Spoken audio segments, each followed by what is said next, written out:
pengingatan juga, soalan yang ringkas sikit, okey? Nama siapa dan soalan apa? Bismillahirrahmanirrahim. Assalamualaikum warahmatullahi wabarakatuh. Good afternoon everyone. My name is Nur Ilmi Watani. I'm from Indonesia.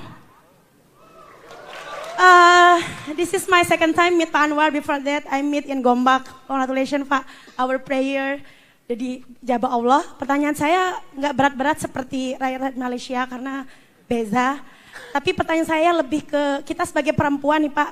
Kita pengen melahirkan bukan hanya Anwar Ibrahim satu, tapi 1, 2, 3, 4 Anwar Ibrahim.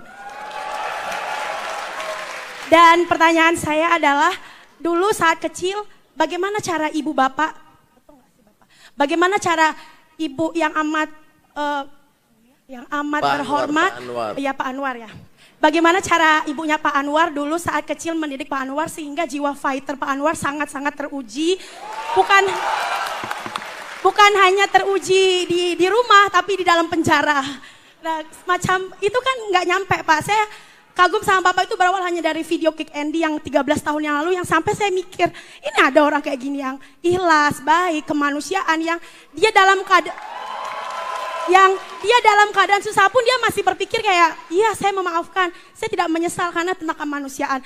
Jadi saya percaya banget gitu bahwa Bapak itu membawa visi madani tentang kemanusiaan. Dari tadi saya menulis tentang kemanusiaan, bukan hanya tentang duit, money, passion, tapi tentang bagaimana sesuatu yang hilang, kebudayaan dan kemanusiaan. Jadi Pak pertanyaannya bagaimana dulu, mungkin Bapak bisa cerita sedikit, biar kita healing ya, nggak pertanyaan berat-berat.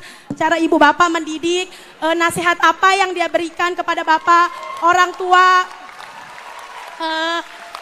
Bapak seperti apa, bagaimana dalam kehidupannya. Karena ini bekal Pak buat kita yang perempuan-perempuan. Jadi kan suatu saat kalau kita punya anak, itu ada Anwar Ibrahim, Perdana Menteri Malaysia. Nah, terima kasih Pak Anwar, terima kasih. Assalamualaikum warahmatullahi wabarakatuh. Terima kasih. Wah. Jap. Tak nak dengar jawapan ke? Memang. Okey, silakan Datuk Seri. Wah, saya senang sekali dengan soalan itu. Baik, ya saya nasib baik Alhamdulillah. Pertama kerana ibu bapa saya itu sangat mendorong untuk membaca. Ayah saya lebih ke bahasa Inggeris, ibu saya lebih kepada bahasa Malaysia. Dan mereka juga sering memberi galakan kepada saya untuk aktif dalam kegiatan-kegiatan sosial di masyarakat. Dan walaupun kami ini ke kelas menengah,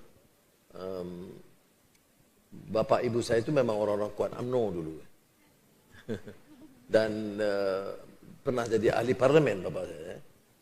Tetapi sentiasa bawa saya ke kawasan-kawasan orang miskin. Jadi keprihatinan kita kukuh dari awal. Latihan agama juga kuat. Betul? Tak dengar apa ya? Oh. Alright. Okey. Baik. Waduh, kuat pula Bu ya. Jadi pokoknya saya bernasib baik. Ada didikan agama asas. Kemudian saya ke Malay College Kuala Kangsar. Dan di situ disiplinnya teguh.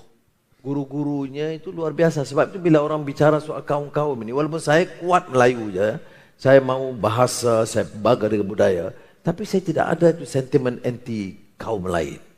Sebab walaupun Koalisi Melayu itu Melayu semua, tapi guru-guru yang berjasa kepada kita ini, guru Melayu, guru Cina, guru India, itu berjasa sekali. Dan kasih kepada anak-anak itu tidak menunjukkan mereka itu ada prasangka terhadap anak-anak Melayu. Jadi ini semua mempengaruhi watak kita.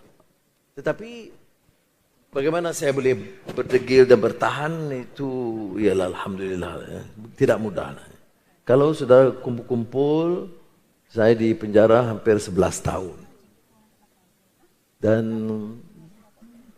penjara itu neraka dunia. Jadi tidak mudah. Tapi saya keras dan degil mengatakan, yang saya nak rubah apa? Itu sistem. Saya cita-cita mau jadikan Malaysia ini hebat, manusiawi. Ya. Jadi saya tekun, saya amal, saya cuba hafal Quran, saya baca sebanyak mungkin buku. yang dapat kita peroleh dan bernasib baik walaupun peringkat awal tidak diizinkan buku masuk ke lock-up saya, tetapi setelah beberapa tahun mereka membosan melarang-larang diizinkan, dan teman-teman saya dari seluruh dunia itu dia hanya mengirim buku. Jadi kalau buku terbitan paling baru dari India, dari Indonesia, dari Amerika, UK itu dikirim kepada saya. Jadi sebab itu bila saya keluar bila penjara 2004, saya diminta visiting fellow di Oxford University, kemudian profesor di Georgetown University. Kena banyak baca. Okey? Tapi kuat bagaimana? Kuat ini maknanya, aduh, sukar jawabnya. Kita doa je kata Allah SWT. Bagi kuat. Tapi yang penting itu bukan dulu, itu pengalaman. Yang pentingnya apakah boleh kita menterjemahkan dalam bentuk tindakan dan amal dalam negara Malaysia tercinta. Foto bersama Datuk Seri. Ya.